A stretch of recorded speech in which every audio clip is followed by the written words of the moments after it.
priest allegedly stole over $40,000 and blew it on Candy Crush, Pokemon Go, and Mario Kart. I don't even know how that's possible, but apparently the story happened in Pennsylvania. And the whole story revolves around a man who is Reverend Lawrence Kozak, who is 51. He faces charges of theft and related offenses after reportedly using a church credit card to spend $41,879 on mobile games from September of 2019 to July of 2022. According to the Philadelphia Inquirer, an accountant noticed a high number of transactions linked to Apple on the church's credit card during a review in 2022. These charges were linked to an Apple ID registered to Kozak, who allegedly made purchases on an Amazon account for personal items like a tablet and a backpack for his goddaughter. When questioned by police, Kozak claimed that he might have accidentally used the church card for gaming because he's not really a details guy. As a priest, I guess that kind of makes sense, as they say the devil's in the details, and he would want to stay away from that. But apparently, he may have allegedly lied to police and doubled down there, so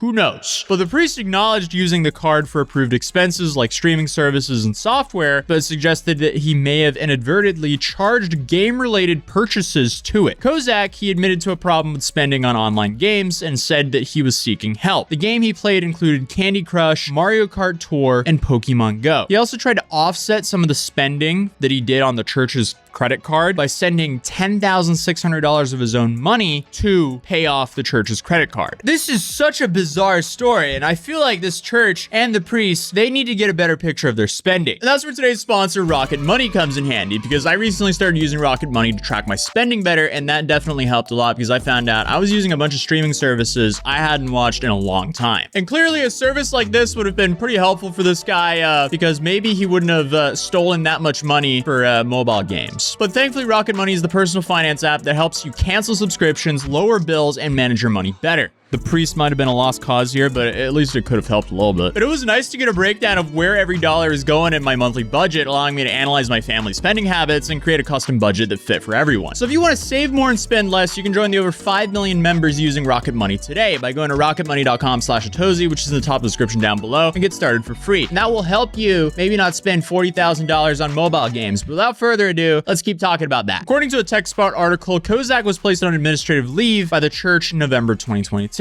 His replacement at St. Thomas More Parish told police in 2023 that he received a letter from Kozak containing a check for $8,000 for parish reimbursement. The handwritten letter said, "I am so sorry that I've made a mistake, which has been any sort of stress for you." Kozak was then charged last Thursday and has since been released after posting a $250,000 bail. Okay, so I have never played Candy Crush before, but how is it possible to blow in the ballpark of $40,000 on Candy Crush? I haven't even heard of this game in like a decade, so I'm shocked that people actually still play this thing. But even looking for content of the game, most of the, I guess the big videos are like a decade old. Confessions of a Candy Crush addict. Maybe this gives us some insight in how someone can blow $40,000 on Candy Crush. My name is Megan Rose Dickey, and I'm addicted to Candy Crush.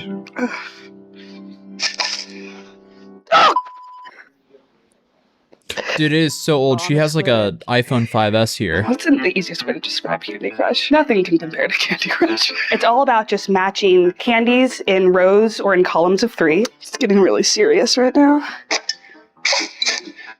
Sorry. I was really convinced. Imagine spending $40,000 on this.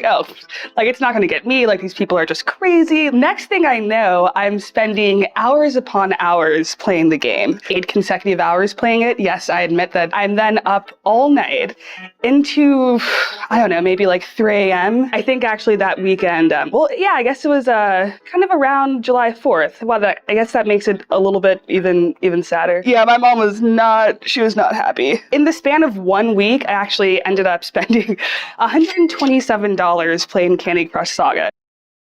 That is way less than $40,000. But wait, okay, so she said 1 week. 127 times 52. That's $6,600 a year at that rate times 3, that's 19,812. So that is rookie numbers compared to this priest here, because he did double that. So he was spending $254 a day? No, a week. He was spending $254 a week on average, times 52 equals 13,208 times 3 equals 39,624. So still not quite there. And that's to get to the 41,000. But I guess Mario Kart was in there, and also, what was the other game? Pokemon Go was also there. Yeah, he needs help. That's like, how is it possible to blow that much money on a puzzle game? Just looking at the Candy Crush gameplay that they showed in this like short video here, it looks like a slot machine. Like it looks like something that old people would play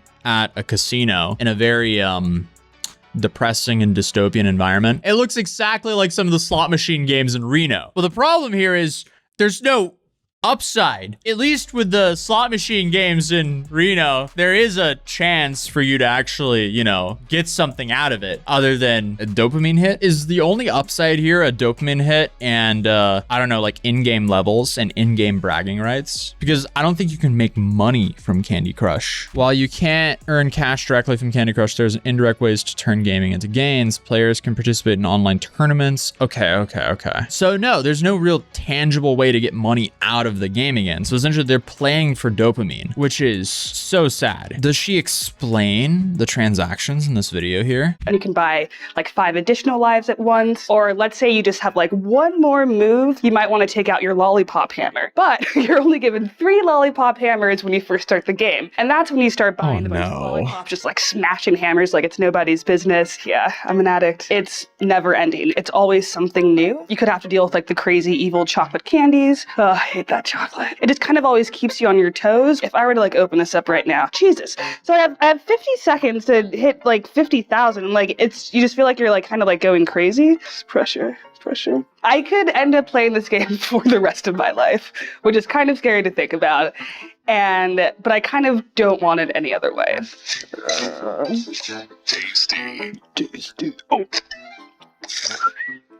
See that? Yeah.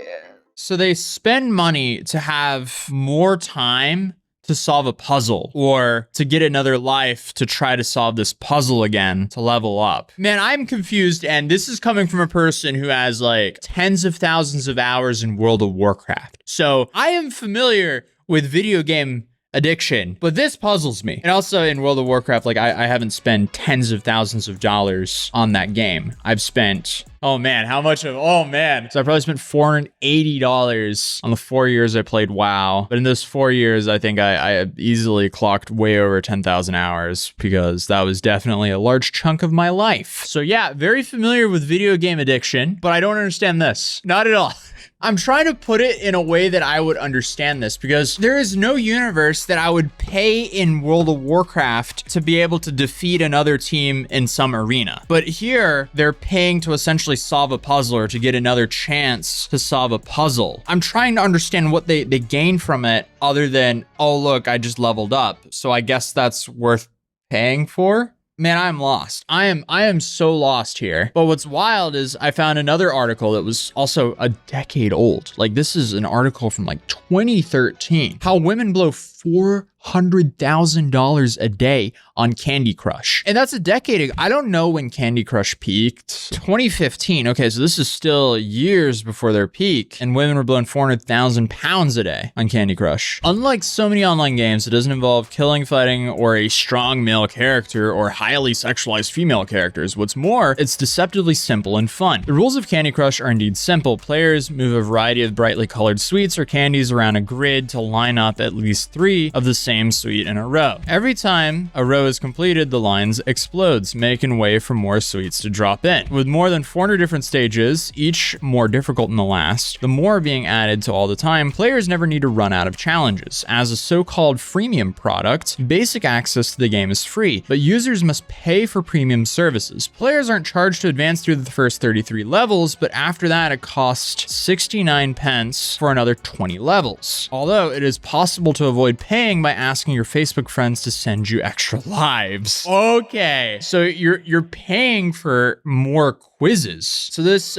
priest may have paid for 46,511 Candy Crush puzzles. I don't even know how to react though, and it's just so insane. Who spends like a yearly salary on puzzles to play on your phone? Like, this is so bizarre. And also, there is Pokemon Go and Mario Kart, but still, just $40,000 of the church's money.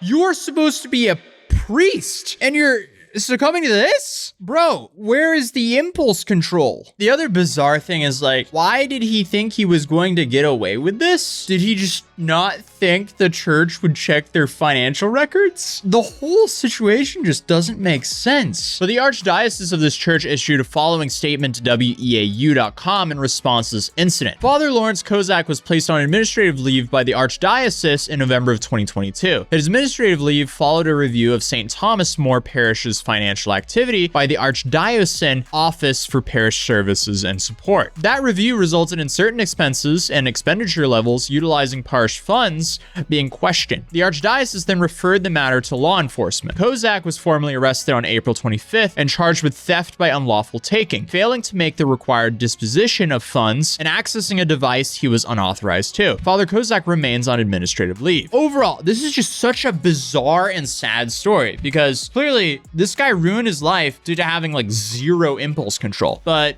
forgiveness is a core part of Christianity. So it'll be interesting to see if the church takes him back and what consequences he will receive for all of this, as he stole $40,000, but I guess repaid $10,600 and another $8,000. So he has a minimum of $20,000 plus to repay. Then the other question is, will he do time for this? I guess only time will tell. But hey, if you ever feel bad about yourself, at least you didn't run up $40,000 of your work's money on Candy Crush. Good job if you haven't done that. You should really pat yourself on the back. But hey, look at that. You made it to the end of the video. It's been a pleasure to have you here. Subscribe if you're new. Drop a like on this video, and I'll see you guys in the next one. Peace.